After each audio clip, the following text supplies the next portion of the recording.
In this video, I will talk about my thoughts on buying 3D models versus making them yourself.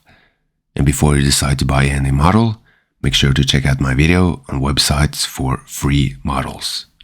Now, when I make the decision on whether to buy a model or make it myself, I stick to the idea of opportunity costs. So how long does it take to make that model yourself, and what is your time worth?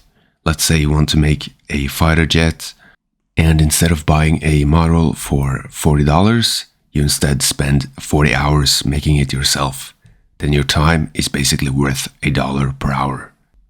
And then you might say that you want the learning experience of making these complex models yourself, but then you should ask yourself whether it's really worth spending your time learning a skill that pays so little.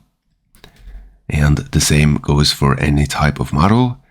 I usually just buy a model for a few bucks if I want to save time on a project. Now, let's say that you need a bed for a bedroom scene in an animation, and you can either spend $4.5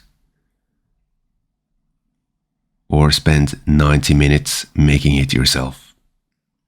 And here we also have to assume that the model you make is just as good as the paid one. And then your hourly saving is just $3 an hour. Is that really worth your time?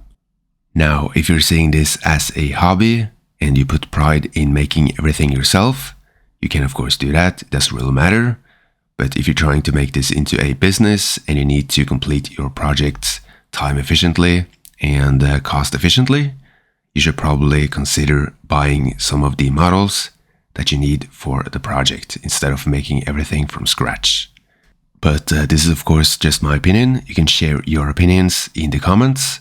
And this is the reason why I sometimes pay for models, both for projects and for 3D prints.